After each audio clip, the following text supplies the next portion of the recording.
Buenos días, muchas gracias a todos por acompañarnos. Soy Ernesto Rizo, socio de BLP en Nicaragua. BLP es una firma de abogados con presencia en toda Centroamérica.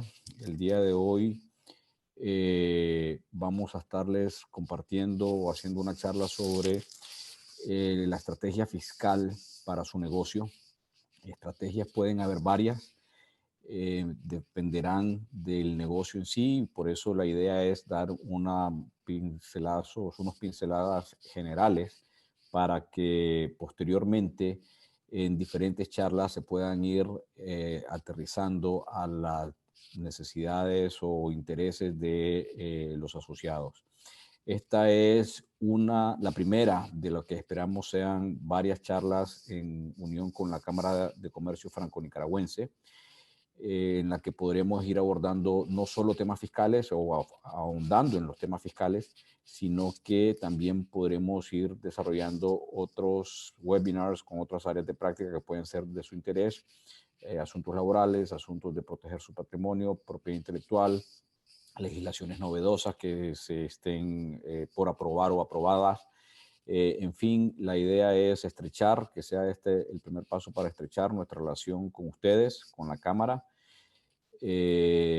Para no quitar más tiempo de la presentación, dejo a Michelle Avilés, que es la abogada en la oficina de Nicaragua a cargo de los temas tributarios, para que nos brinde las estrategias fiscales para su negocio. Les doy nuevamente la bienvenida a este breve espacio. Les agradezco por su interés y por su participación en apartar el tiempo para acompañarnos. Brevemente quería explicarles un poco la dinámica para las preguntas y respuestas. Si se fijan en la parte inferior hay una casilla que dice preguntas y respuestas. Si tienen el Zoom en inglés, es posible que lo que diga sea Q&A. Entonces las preguntas las voy a estar respondiendo hasta el final de la presentación, pero siéntanse libres de ir poniendo sus preguntas en la casilla para en el tiempo que tenemos al final de la presentación contestarlas. Ok, entonces como les comentábamos, vamos a estar abordando algunas estrategias fiscales para su negocio. Como ya decía Ernesto, hablar de estrategias fiscales es algo que definitivamente no podemos abordar de forma exhaustiva en el tiempo que tenemos. Y también, como dicen, hay estrategias de estrategia. Así que vamos a avanzar a explicar brevemente el temario que tenemos para nuestra sesión del día de hoy. Vamos a empezar con una breve introducción para aterrizar un poco a qué nos referimos con estrategias fiscales, a qué tipo de estrategias fiscales. Y más adelante vamos a hablar sobre un breve resumen, como les decíamos, pinceladas por el factor tiempo del sistema tributario a nivel nacional. No vamos a estar abordando temas municipales porque pues ahí hay que recortar un poco el contenido. Más adelante vamos ya a ir aterrizando en cuáles serían algunas de esas estrategias que vamos a estar analizando con más detenimiento. Serían las transacciones en régimen de bolsa agropecuaria. Vamos a hablar qué es bolsa agropecuaria, quiénes pueden transar en bolsa, cuáles son los productos, cuáles son los beneficios, las limitaciones. Vamos a abordarlos más adelante en la presentación y vamos a cerrar con un tema que digamos que no se escucha tanto porque tenemos la idea de la exportación, pero generalmente pensamos en exportación de bienes. Vamos a abordar un poco cuál es el tratamiento desde el punto de vista del impuesto al valor agregado de la exportación de servicios. ¿Qué es esta exportación de servicios en la práctica? ¿Cuál es el tratamiento que hay? ¿Cuáles son los beneficios? ¿Cuáles son los soportes? El tema siempre presente de que si la DGI me va a poner algún problema si yo quiero aplicar esta exportación de servicios y beneficiarme del tratamiento que tiene. Entonces, todos estos son temas que vamos a desarrollar a lo largo de esta presentación. Y bueno, vamos arrancando con la breve introducción. Como les comentábamos, hay una serie de estrategias fiscales, pero para los efectos de esta presentación vamos a concentrarnos en lo que se conoce como optimización, cómo optimizar la gestión de impuestos de su negocio. Y bueno, la palabra optimización tal vez nos puede sonar como algo agresivo, pero como tenemos acá en la presentación en pantalla, hay dos elementos claves en la optimización fiscal, número 1 es tener el conocimiento pleno de cuál es la normativa fiscal que aplica para mi negocio. Porque obviamente no va a ser la misma normativa la que aplica para alguien que es exportador, para alguien que está en el sector agropecuario, para alguien que está en el comercio de servicios, para alguien que está en un régimen especial como las zonas francas, para alguien que es importador. Entonces tenemos que estar claros cuáles son las normativas fiscales que aplican para mi negocio y dentro de ese negocio para las distintas actividades económicas que yo desarrollo. Entonces, partiendo de ese conocimiento pleno, nosotros podemos cumplir nuestras obligaciones fiscales aprovechando las regulaciones que son favorables para nuestras actividades económicas específicas. Bueno, vamos a hacer un bastante breve repaso del sistema tributario nacional y uno puede decir, pero si ya conocemos estos impuestos, son los impuestos de diario, pero esto es algo, es digamos el punto de partida para trazar las estrategias fiscales, porque tenemos que estar claros cuáles son los impuestos que nos aplican. Por ejemplo, tenemos, creo yo, el impuesto con el que todos estamos familiarizados, el impuesto sobre la renta. El impuesto sobre la renta tiene varias ramas, por así decirlo, que está el impuesto sobre la renta de rentas del trabajo. Obviamente este lo conocemos todos los trabajadores, esa deducción que nos hacen de nuestro salario todos los meses. Y como empleadores también, que bueno, los empleadores tienen que hacer todos los cálculos. En este caso hay una tabla progresiva que es la que se aplica, pero las rentas del trabajo también son las que aplican para, por ejemplo, el tema de las dietas, que no precisamente una relación de trabajo, pero ahí es donde se regula ese tema. Tenemos también la renta de actividades económicas, que nosotros decimos, sí, el 30% que yo pago anualmente, pero obviamente esto tiene un abanico más amplio, es un sistema de anticipos mensuales y de retenciones. Entonces, ¿qué significa para mí tener conocimiento pleno, por ejemplo, de la regulación respecto a la renta de actividades económicas? Saber cuál es la retención que me tienen que aplicar a mí mis clientes, saber si estoy en algún régimen, si puedo aplicar algún régimen especial, como el régimen de los 12 millones, saber cuáles son los gastos deducibles que yo tengo según mi actividad económica. También ver si tal vez todo esto es muy gravoso para mí y soy alguien que tiene un negocio más pequeño y puedo estar en cuota fija, que es un régimen especial.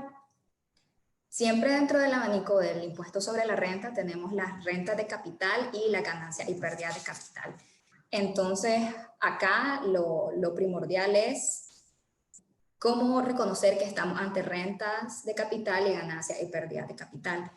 El tema es, yo tengo una actividad económica principal y entonces, en términos generales, si estoy obteniendo un ingreso por algo que no es mi actividad económica principal, posiblemente sea algo que va a estar grabado por rentas de capital y ganancias de capital.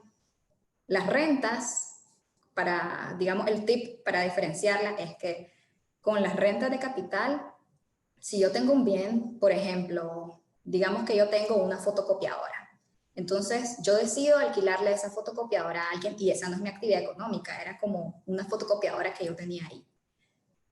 Entonces, acá lo que vamos a aplicar va a ser una retención por renta de capital, porque yo sigo siendo el dueño del bien, pero estoy explotándolo y obteniendo ingresos mensuales o con cierta periodicidad de esa explotación. Por el otro lado, en la ganancia y pérdida de capital, lo que tenemos es que la persona que era el dueño, ya sea porque lo vende, porque lo dona, porque cede el derecho, porque lo intercambia por otra cosa, deja de ser el dueño y el dueño ahora es otra persona. Entonces ahí pues obviamente tiene que hacerse un ejercicio de costo versus el precio para determinar ahí cuál es mi impuesto a pagar. Eso a grandes rasgos, los ramos, por así decir, que componen el impuesto sobre la renta. Pasando al siguiente impuesto, también bastante conocido por todos, el impuesto al valor agregado. Como dice ahí en la presentación, grava una serie de actividades, enajenación de bienes, de nueva cuenta por enajenación entiéndase donación o venta o permuta, una serie de situaciones. También grava importación, e internación de bienes, exportación de bienes y servicios, y prestación de servicios y uso o goce de bienes. En el tema de la exportación de servicios, pues más adelante vamos a estar ahondando. Hay algo bastante interesante, quería hacer como una especie de comparación entre el impuesto al valor agregado y el impuesto selectivo al consumo, que tal vez no es tan conocido. Sabemos nosotros que más allá de este listado de actividades, el IVA básicamente grava todo dentro de estas actividades, a menos que sea un bien o un servicio que esté contenido dentro de una lista de exenciones, o bueno, o que la persona cuente con una exoneración en razón de su actividad económica. Pero el impuesto selectivo al consumo, digamos que es al revés, que es lo contrario. ¿Por qué? Porque en el impuesto selectivo al consumo nada está grabado a menos que esté expresamente contenido dentro de una serie de listados que son anexos a la ley de concertación tributaria. Por eso es que estamos un poco menos familiarizados con este impuesto, el cual grava enajenación de bienes, importación e internación de bienes y exportación de bienes. Como notamos, pues el impuesto selectivo al consumo no grava servicios, solo grava bienes, y de nueva cuenta solo son los bienes que están incluidos en esos listados, y solo, digamos, en las primeras enajenaciones, como al fabricante, a la primera persona que se lo compra. Por eso no estamos tan familiarizados, pero es sumamente importante, ya sea que yo ya estoy emprendiendo un negocio y quiero diversificarme, o tal vez antes yo no era fabricante de un bien, sino que se lo compraba a alguien más y después yo lo revendía, pero decido volverme fabricante. Entonces ahí hay que ver si lo que yo estoy vendiendo, lo que yo estoy fabricando, está contenido en esos listados del impuesto selectivo al consumo, porque si no, una vez que ya esté ejerciendo mi actividad económica, me puede llevar la desagradable sorpresa de que venga la DGI y me diga: no, vos tenías que cobrar este impuesto y ahora tenés que pagarme todo lo que no recaudaste anteriormente. Entonces siempre es mejor estar claro desde el inicio de cuáles son los impuestos aplicables a la actividad económica. Digamos que estos son, dentro de los muchos impuestos que menciona la ley de concertación tributaria, los más conocidos. Obviamente la legislación municipal, los planes de arbitrios contienen una serie de tributos, matrícula, el IMI, el IBI, etcétera, pero no vamos a abordar por razones de tiempo esos otros impuestos. Prosiguiendo brevemente, mencionarles este listado de otros impuestos todavía más específicos que están en la ley de concertación tributaria. Por ejemplo, el impuesto específico al consumo de cigarrillos y otros productos de tabaco, que grava importación, internación y enajenación de la producción local. Esto es lo que les decía: si usted, por ejemplo, tiene una actividad económica que nada que ver con la actividad tabacalera, entonces obviamente le es indiferente este impuesto, o si lo afecta una reforma, pues uno no se entera, pero uno siempre tiene que estar estudiando constantemente, estarse informando de los impuestos, de sus cambios, de si hubo tal vez una reforma que amplió aquellos productos que están gravados por cierto impuesto. Después vemos más adelante dos impuestos que están referidos al tema de los combustibles. Vemos que es bastante similar el tema de las actividades que están gravadas por este impuesto. Ahí la diferencia está más en cuáles son los derivados del petróleo que se afectan, porque el IFOMAB, el del financiamiento del Fondo de Mantenimiento Vial, grava, digamos, los de uso más común: la gasolina super, la gasolina regular, el diésel, mientras que el conglobado a los combustibles grava derivados más específicos como el asfalto o el combustible de los aviones. Entonces, como vemos, es importante tener siempre claridad de qué impuestos podrían afectar nuestra actividad económica. Para el tema de los casinos también hay un impuesto especial por la explotación comercial de las máquinas de juego y de las mesas de juego, y también hay impuestos que, creo yo, todos estamos familiarizados, pero como que no les ponemos mucha atención, como puede ser el impuesto de timbres fiscales, que básicamente el impuesto que si yo emito una solvencia fiscal, ahora la BIT dice que tengo que pagar X cantidad en vez de pegarle el timbre como se lo pegaba antes, o el hecho de que para los que somos notarios ahora tenga diferente valor el papel sellado o los timbres que les ponemos a los poderes sean distintos. Eso para darle, digamos, una pincelada de lo que son los impuestos y también para abrir un poco los ojos respecto a que hay una serie de impuestos específicos y que siempre es bueno tener ese conocimiento pleno por si uno tiene interés en aventurarse a otras actividades económicas, tener siempre en cuenta ese análisis. Bueno, prosiguiendo, ya entrando en la materia que nos tiene acá, vamos a hablar sobre el régimen de bolsa agropecuaria. Y acá la primera pregunta es, ¿qué es una bolsa agropecuaria? Ok, la bolsa agropecuaria no es un solo lugar o una sola institución, sino que son una serie de instituciones que tienen como objeto facilitar el comercio en el sector agropecuario y permitir que las personas que comercian en el sector agropecuario tengan acceso a una serie de beneficios fiscales. No hay solo una bolsa agropecuaria, hay varias. Está, por ejemplo, Baxa o Bolsagro o una serie de bolsas agropecuarias que a su vez cada una tiene sus respectivos puestos de bolsa a lo largo y ancho del territorio nacional.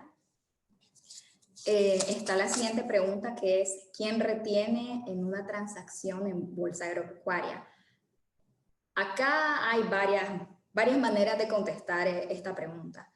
La ley lo que establece es que el agente retenedor el puesto de bolsa, pero en la práctica, si la persona que tiene que hacer la retención está inscrita, entonces ellos directamente hacen su retención a la persona que le está vendiendo y le enteran a la DGI, la declaran. Ahora, ¿sobre qué monto se retiene? Más adelante vamos a hablar de alícuota y de los bienes, porque obviamente eso es importante para entender cuáles son los límites dentro de este régimen y cuáles son los beneficios específicos de este régimen.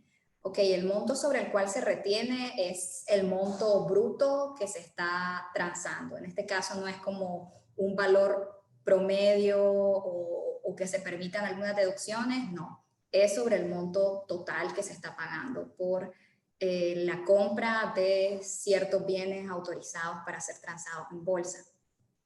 Respecto a actividades excluidas, la ley menciona dos, que es la exportación y la importación definitiva. Y ahora algo que me resulta de lo más interesante, ¿quiénes pueden transar en bolsa? ¿Y por qué me resulta interesante esto?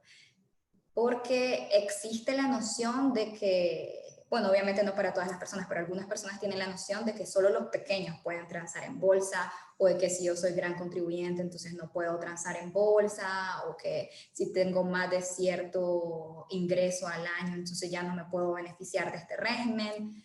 Pero la verdad es que lo que dice la ley es, o sea, las personas naturales, las personas jurídicas, los grandes contribuyentes, los pequeños, los medianos, todos pueden transar en bolsa. El tratamiento, ojo, el tratamiento es diferente y eso lo vamos a ver más adelante, pero en principio tengamos claro que, digamos, las puertas de la bolsa agropecuaria están abiertas para todos. Y ahora vamos a pasar un poco más a puntualizar. ¿Qué puedo transar yo en bolsa? Esto es bastante similar a lo que les decía del IVA, en que hay una lista bien específica. Y esa lista dice qué cosas yo puedo transar en bolsa agropecuaria y beneficiarme de las exenciones de este régimen. Hay tres grandes categorías. La primera, como vemos ahí, arroz y leche cruda. La segunda son los bienes agrícolas primarios. La tercera son demás bienes del sector agropecuario. Bueno, en arroz y leche cruda pienso yo que, pues, está claro. Entendemos a qué es que se refiere. Dentro de bienes agrícolas primarios, la lista es un poco más extensa, pero pues para darle un poco una idea, incluye verduras sin procesar, incluye, bueno, en el caso de verduras sin procesar, lo dice tal cual se lo estoy diciendo. Entonces está todo el universo de las verduras. Con respecto a especias, sí es una lista limitada que, por ejemplo, incluye especias como la canela o el achiote. También incluye, por ejemplo, café sin procesar, una lista limitada de frutas como melón, sandía, creo que también mandarina, queso artesanal, café sin procesar, eso entre otros bienes. Esto es para darles un poco una idea de lo que incluye. Obviamente, previo a transar, tendría uno que verificar si el producto que desea transar en bolsa efectivamente está dentro de ese listado que es taxativo. Bueno, la tercera categoría es de más bienes del sector agropecuario. Esto se refiere, por ejemplo, a alimentos en cualquier presentación, alimentos para ganado, alimentos para agricultura, alimentos para acuicultura, también agroquímicos, fertilizantes, sacos, ganado en pie y grasa animal. Ahora creo que más allá de los bienes autorizados, lo que más nos interesa a nosotros es cuál es el beneficio de transar en bolsa, qué me estoy ahorrando. Entonces, ok, hablemos de eso. Las exenciones para las transacciones en el régimen de bolsa agropecuaria. Primero, y obviamente esto a quien va a beneficiar va a ser a la persona que está comprando, está exento de impuesto al valor agregado. Entonces, de entrada ahí le sale más barato. También de impuesto selectivo al consumo, y esto es importante porque creo que es muy atractivo. Están exentos los ingresos obtenidos por venta en transacciones de bolsa agropecuaria del cálculo del impuesto municipal sobre ingresos y del impuesto de matrícula anual.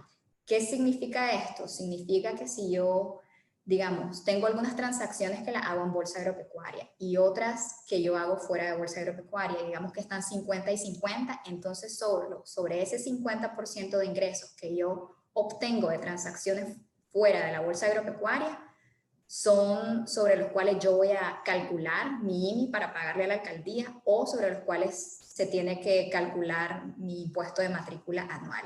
El resto, para efectos de las alcaldías, es como que eso no existiera. O sea, los ingresos que provienen de las transacciones en el régimen de bolsa agropecuaria.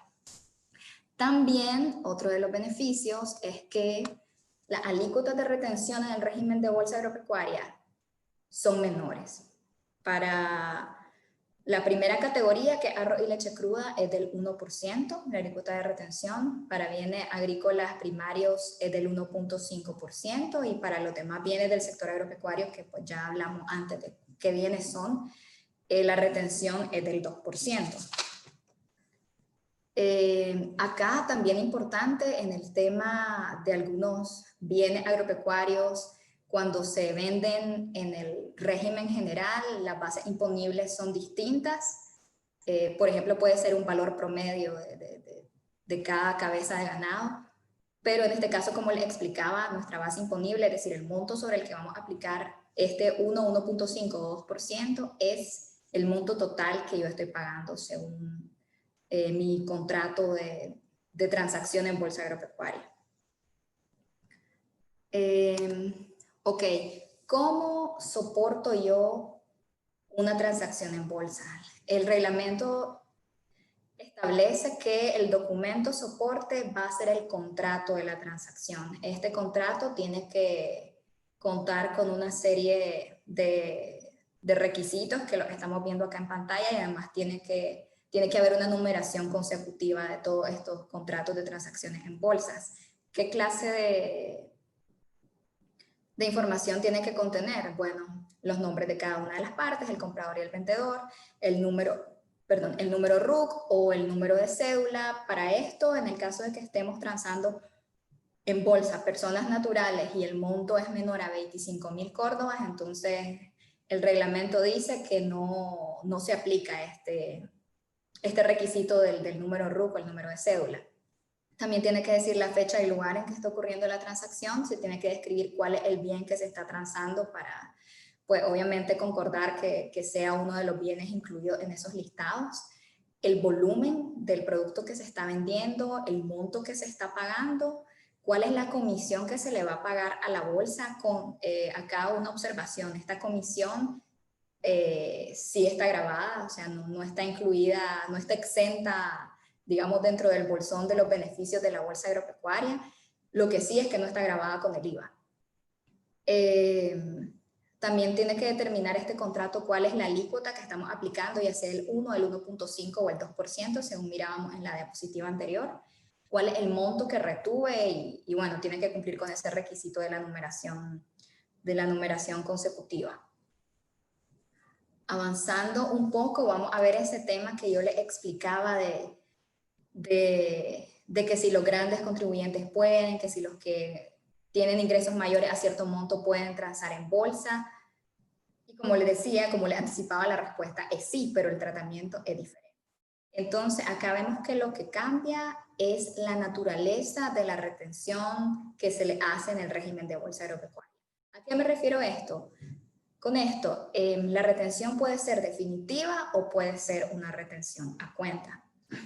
Entonces, ¿cuándo va a ser definitiva? Cuando las transacciones en bolsa que haya realizado esa persona tengan un monto anual menor o igual a 40 millones de córdobas. ¿Y qué implica el hecho de que sean definitivas? Bueno, significa que no están sujetas a devolución, no me las puedo acreditar, no puedo pedir compensación, pero también significa que para... bueno, no, esto aplica para las dos. Ok, voy a explicarles primero cuándo las retenciones son a cuenta, que obviamente es en la situación contraria. Cuando esas ventas anuales en bolsa son superiores a 40 millones de córdobas, entonces las retenciones pasan a ser a cuenta. Pero acá, importante tener en cuenta otro beneficio que nos ofrece el régimen de bolsa agropecuaria, que los ingresos que yo obtenga no lo voy a tomar en cuenta para el cálculo del anticipo que yo le pago mensualmente a la DGI, lo cual pensaría yo que lo hace bastante atractivo. En la práctica, ¿cómo se ve esto? Bueno, digamos que a lo largo del año, yo conforme voy transando, no sé si este año me va a ir bien, si me va a ir mal, no sé si yo voy a transar 40 millones al final del año. Entonces, digamos que para todos los efectos a lo largo del año es como que mis retenciones fueran definitivas, pero cuando yo llego al final del año yo tengo que hacer un cálculo y tengo que ver, ok, ¿me pasé de los 40 millones o no me pasé de los 40 millones? Si no me pasé, entonces a mí ya me retuvieron y ahí murió todo. Yo ya no tengo nada más que hacer respecto a esos ingresos. Pero si yo me pasé de los 40 millones, entonces la retención que me habían hecho y que yo pensé era definitiva, entonces ahora esta retención va a ser a cuenta, lo cual quiere decir que me la voy a poder acreditar en el pago de mi IR anual al final del año. Pero acá hay otra observación, hay otra salvedad. Cuando yo esté haciendo ese cálculo, también tengo que hacer una comparación. Porque, ok, yo tengo por este lado las retenciones que me hicieron a lo largo del año por mis transacciones en bolsa. Y por otro lado, yo tengo mi cálculo de mi IR anual. Y entonces, si cuando yo los comparo es mayor el monto que me retuvieron a mí en transacciones en bolsa a lo largo del año que mi IR anual, entonces vuelven a ser definitivas. Ya no me las puedo acreditar. Y obviamente esto es algo a tener en consideración, pero como les explicaba, es un ejercicio que uno tiene que hacer al final del año para saber al final cuál va a ser el tratamiento y la naturaleza de esas retenciones. Bueno, continuando un poco, creo que con eso cerramos el tema de la bolsa agropecuaria. Y, a ver, vamos a empezar con este tema del IVA en la exportación de servicios. Ok, de manera general se entiende por exportación de servicios la prestación de servicios de un residente de un país en una de 4 modalidades. Esto es interesante, aunque no lo define nuestra ley, para efectos de normativa internacional de comercio, hay 4 modalidades de exportación que se las voy a explicar brevemente. La primera modalidad de exportación de servicios es transfronteriza, que básicamente es yo prestador de servicio, estoy acá en Nicaragua y le presto desde acá de Nicaragua, sin moverme de mi país, un servicio a un cliente que, por ejemplo, está en Costa Rica. Esa es una exportación de servicios transfronteriza. La segunda modalidad es una exportación inversa, usando de nueva cuenta el mismo ejemplo. Yo, prestador de servicios desde Nicaragua, me quedo acá en Nicaragua, pero mi cliente se mueve de Costa Rica hacia Nicaragua para que yo le pueda prestar el servicio. Esa es una exportación inversa. Hay una tercera modalidad que se llama movimiento de individuos, y esto se refiere a que yo, prestador de servicios en Nicaragua, me muevo hacia el país de mi cliente, en este ejemplo a Costa Rica, para prestarle el servicio. Y la última modalidad se llama establecimiento en extranjero. Entonces, establecimiento en el extranjero básicamente es que la empresa en la que yo trabajo tiene un establecimiento en el país en el que está mi cliente, entonces yo me muevo a ese establecimiento y desde ahí le presto el servicio. Esto a manera general para que entendamos cuál es el amplio abanico de la exportación de servicios. No obstante, para efectos del impuesto al valor agregado, el concepto es más limitado, porque solo 2 de estos escenarios nuestra ley los contempla como exportación de servicios. Y esos escenarios son el transfronterizo y el de movimiento de individuos. Esto quiere decir que para efectos del IVA solo se considera exportación de servicios cuando se presta un servicio desde el territorio nicaragüense a un usuario no residente en el exterior, el transfronterizo, y también cuando para la prestación de un servicio implica que el prestador de servicios se mueve al país del usuario o del beneficiario, que es la de movimiento de individuos que yo les explicaba. Acá puede haber una discusión de la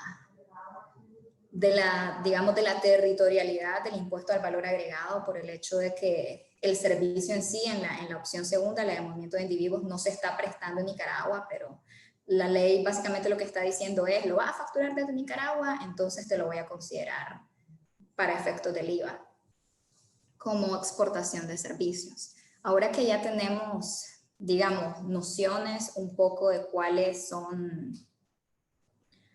de a qué nos referimos cuando estamos hablando de exportación de servicios, vamos a pasar a hablar brevemente, ya para terminar, de a qué nos referimos, o sea, cuál es el tratamiento de esa exportación de servicios, ¿ok? Igual que la exportación de bienes, la exportación de servicios está grabada con una alícuota 0%. Igual que en cualquier actividad grabada por el impuesto al valor agregado, usted tiene que estar, usted como prestador de servicios que están considerados como servicios grabados por el IVA, o sea, que no están en ese listado de servicios exentos que tiene la ley, tiene que estar inscrito como responsable recaudador de IVA, porque obviamente si no está inscrito, pues obviamente todo esto está de más. La acreditación del IVA funciona igual, usted se puede acreditar ese IVA que usted pagó para hacer posible que usted efectuara, que usted brindara esos servicios que están grabados con esa tasa 0%. O sea, no significa que por el hecho de que un servicio o de que la tasa es 0%, entonces yo no me voy a poder acreditar el IVA que yo pague para poder prestar mis servicios. No es así. Y bueno, acá tenemos el eterno dilema de los exportadores que solo son exportadores. Pensaría que en el caso de la exportación de servicios no es tan común como en el caso de la exportación de bienes. La situación en la que una empresa solo exporta servicios y no presta servicios a lo interno. Porque eso es lo que a veces pasa con los exportadores de bienes. Como ellos solo exportan, entonces después tienen un montón de IVA acreditable, pero no tienen contra qué acreditárselo porque ellos no le están cobrando IVA a nadie porque su tasa es 0%.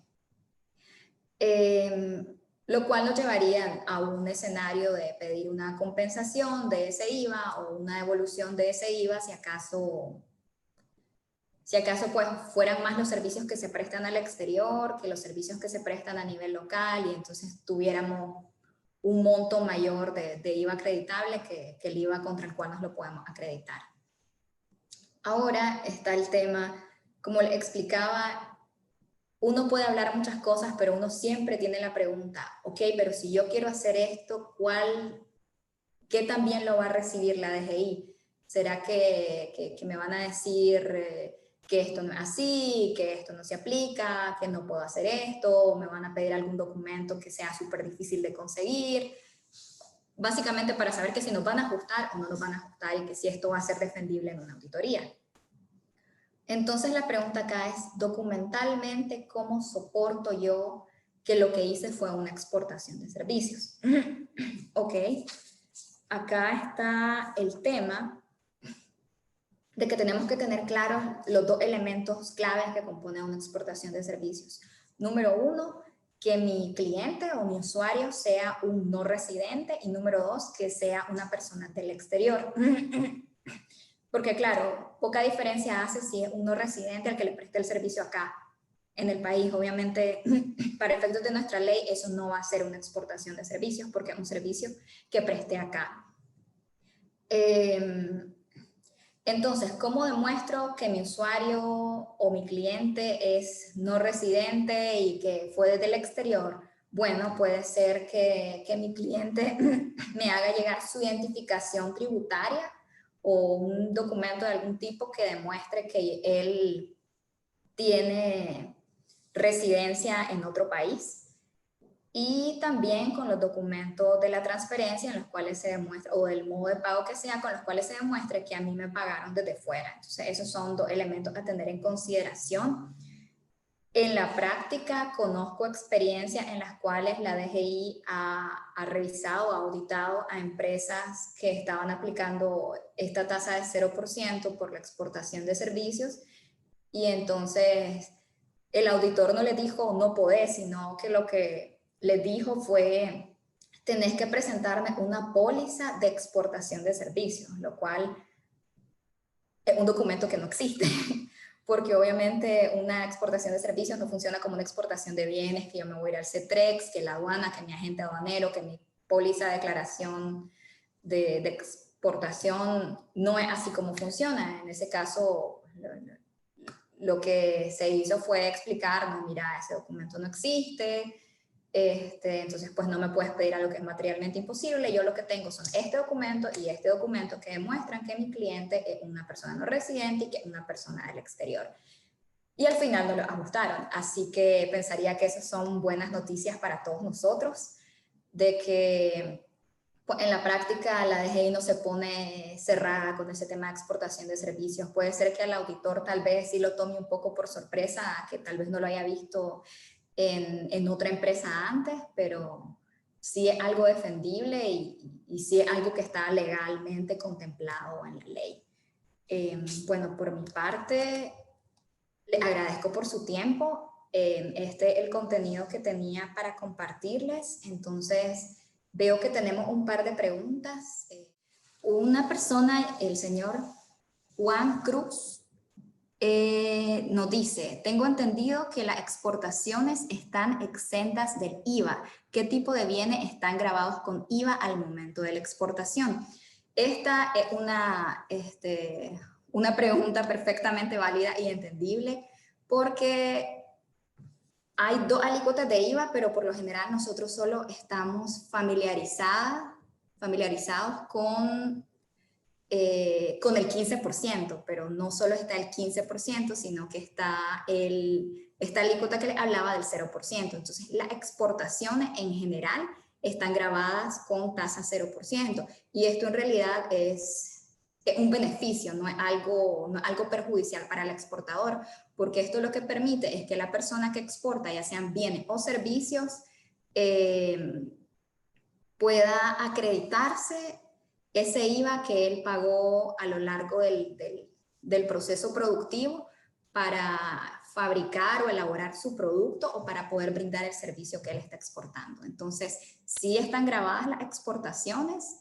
Si me permiten, ya le digo el artículo porque pues sí vi que la persona preguntó en qué artículo está. Entonces, no queremos dejarlo con la duda, sino que queremos darle la respuesta que él necesita. Si me permiten un momento para darle el artículo exacto.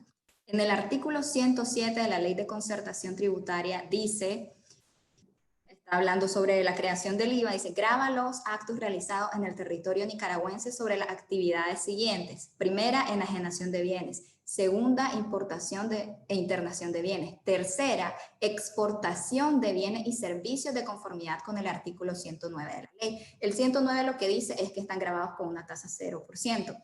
Y el cuarto, que es prestación de servicio y uso o goce de bienes. Entonces, esa sería la respuesta a las dos preguntas que hizo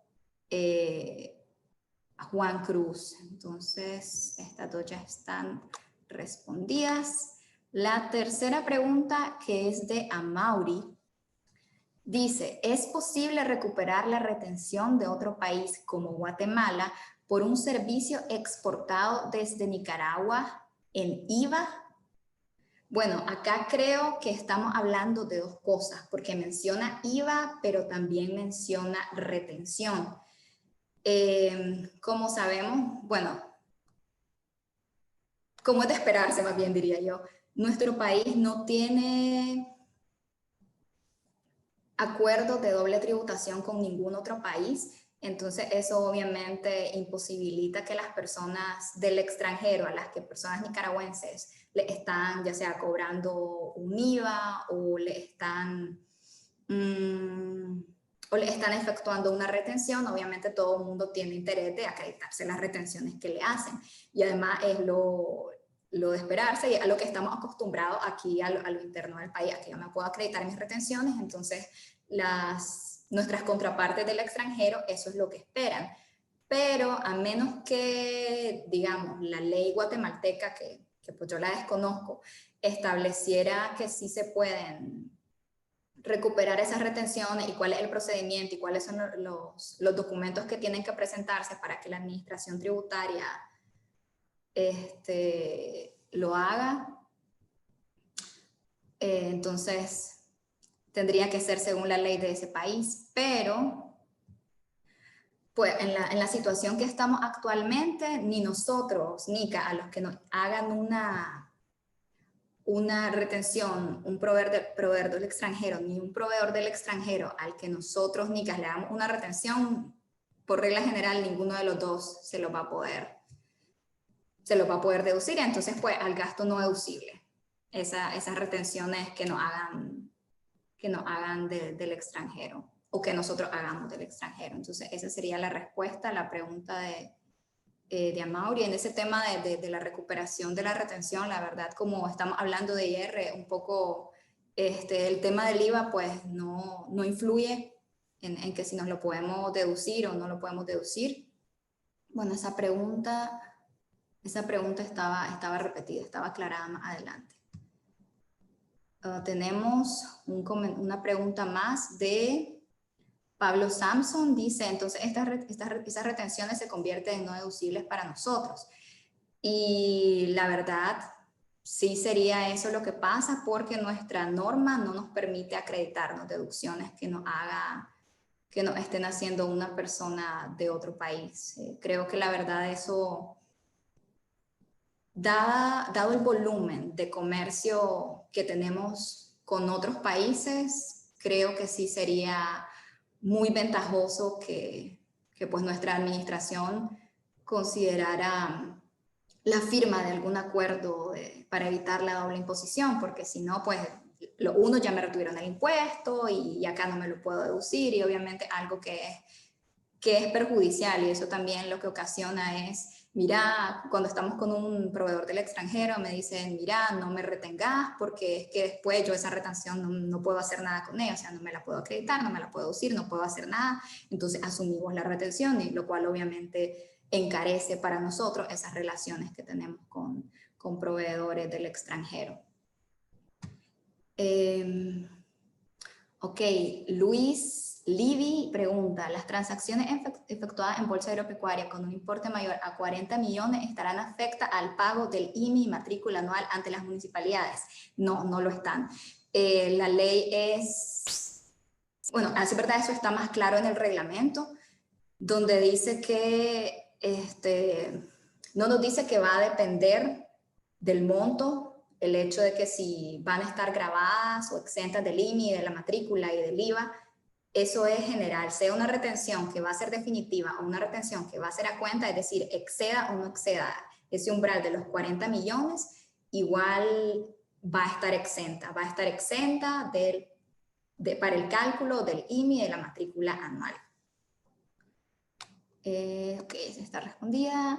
Byron Mairena pregunta, bueno, esto no está tan relacionado con el tema, es más referido a AIR dice, ¿me puedo aplicar como deducción para IR anual el gasto por Facebook Ads o Google Ads, considerando que no emiten una factura con pie de imprenta fiscal? Si la respuesta es positiva, ¿debo aplicar retención? ¿Cuál sería la alícuota? Ok, pues se sale un poco del tema, pero vamos a contestarle. La respuesta es la respuesta más jurídica de todas. La respuesta es depende. Depende. Ese gasto que yo estoy haciendo por Facebook Ads o por Google Ads es un gasto necesario y, o sea, básicamente que si cumple con los otros requisitos de un gasto deducible. Si efectivamente es un gasto necesario para yo poder desarrollar mi actividad económica, entonces la respuesta es sí, usted se puede deducir ese gasto, pero para deducirse ese gasto, y eso le contesta a su segunda pregunta, tiene que aplicar esa retención. Si usted no aplica esa retención o si usted no asume esa retención, no se va a poder deducir ese gasto. Y si usted asume esa retención, entonces se va a poder deducir el gasto, pero no se va a poder deducir eso que gastó pagando la retención del otro, porque la ley en ese caso es bastante clara. Dice que, pues, obviamente como son empresas del extranjero, tanto Facebook como Google, no emiten una factura con pie de imprenta fiscal. Eso no importa. Obviamente, como son empresas del extranjero, ellos cumplen con las regulaciones fiscales de sus países. Obviamente, los requisitos para que una factura sea válida dentro de Nicaragua no son los mismos requisitos que, por ejemplo, puede haber en Estados Unidos para que en esa jurisdicción una factura tenga todas las de ley. Entonces, en ese sentido, no importa que no cuente con pie de imprenta fiscal, pero pues sí lo tiene que soportar con su factura y con su retención, ya sea que le retenga a su proveedor o que pues usted asuma la retención, porque yo sé que esa es una realidad, pero como le decía, eso implica que no va a poder deducirse el monto de esa retención que pagó. La alícuota sería si no me equivoco, sería el 20% que le tiene que retener porque un proveedor del extranjero, y esa fue una de las alícuotas que aumentó con la reforma más reciente. Entonces, pues obviamente creo yo que pocos proveedores están abiertos a recibir 20% menos del precio que pactaron, y por lo general lo que dicen es, si vos querés deducirte tu gasto, busca vos cómo cubrir eso, pero a mí me pagas neto. Así que pues obviamente es algo que tiene que tener, claro. Ok. Dice Pablo Samson, cuando le pagamos por servicios profesionales a un extranjero, le retenemos el 20% de IR definitivo. ¿Hay alguna manera de retenerle menos a los no domiciliados? Tristemente no la hay, porque pues está el tema de que como en el caso de ellos la retención es definitiva, entonces se tiene que aplicar sobre el todo del monto que se está pagando, entonces ellos no pueden hacerse deducciones, y pues ahí la respuesta sería que no hay manera de retenerles menos. ¿Sí? Por eso, de nueva cuenta, es lo que lleva al hecho de que a veces los no domiciliados dicen, a mí no me retenga y págame neto. Básicamente ese es el problema que esto ha causado. Dice Oscar Telles, la DGI permite 3 actividades económicas. Una empresa que se dedica a la actividad económica de transar en la bolsa agropecuaria tendría problemas si hace uso de las otras 2 actividades que haya registrado que no tienen nada que ver con transar en bolsa agropecuaria. En su experiencia, ¿han existido este tipo de situaciones? Bueno, en mi experiencia todavía no me he topado con una empresa con estas características, pero le puedo decir que mi consideración es que no implicaría ningún problema, porque como les decía, esos ingresos que se transan en bolsa tienen su propio tratamiento, y acá lo que va a delimitar la naturaleza de la retención va a ser el hecho de que si exceden los 40 millones o no exceden los 40 millones. Entonces, en corto, mi respuesta sería no creo que eso implique algún problema. Simplemente ellos tienen que tener sus soportes de que parte de sus ingresos provienen de transacciones en bolsas, como les explicaba, el soporte del contrato.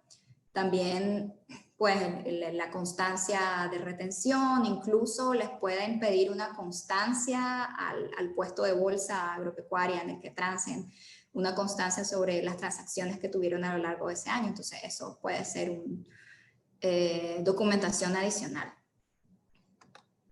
Bueno, todavía nos quedan varias preguntas, pero ya se nos está acabando el tiempo. Entonces, lo que haría sería contestar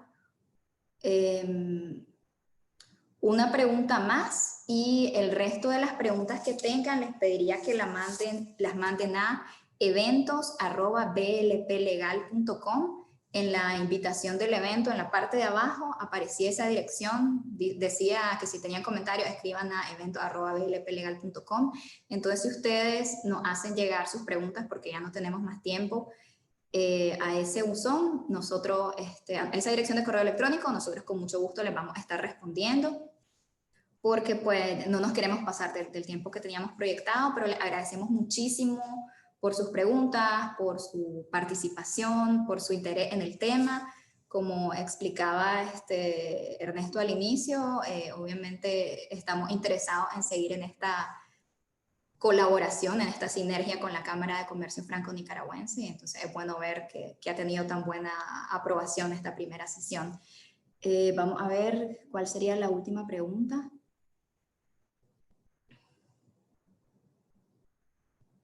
Dice, ay, no sé cómo darle a esto.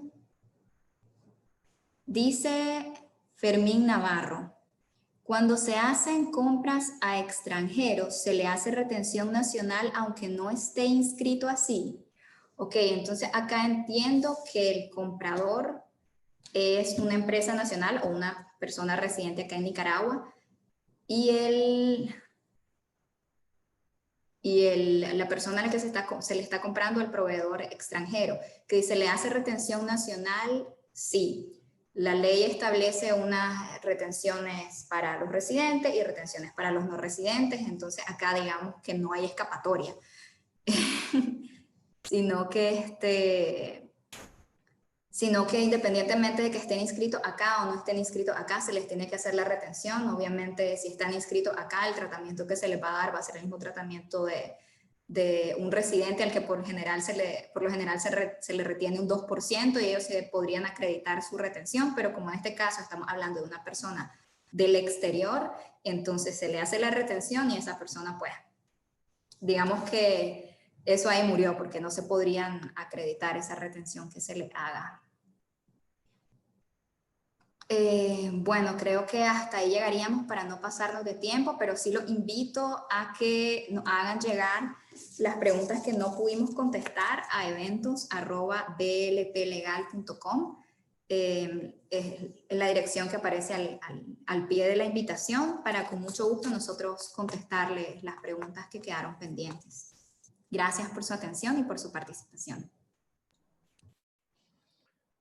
Bueno, muchas gracias, Michelle. Muchas gracias a BLP por ese webinar muy interesante, muy aterrizado sobre el tema práctico para los negocios de Nicaragua. Tengo entendido que nosotros vamos a mandar a todos los que participaron a este webinar una pequeña encuesta, y también de parte de BLP hay una encuesta para el seguimiento, como estábamos hablando. Lo que queremos ver es si tienen temáticas específicas que quieren platicar con BLP. Se puede hacer una mesa o de 1 a 1 o de 3 personas con uno, y poder atender eso en lo que vamos a llamar rueda de negocio y en estos temas legales y fiscales. Otra vez un aplauso a BLP para ese webinar muy exitoso, y esperamos que le han gustado, y estamos esperando sus respuestas a las encuestas. Gracias a todos los que participaron. Estuvimos al pico, estuvimos 38 personas, que creo que es un número muy interesante para un tema tan específico. Gracias, y los esperamos en nuestro próximo webinar.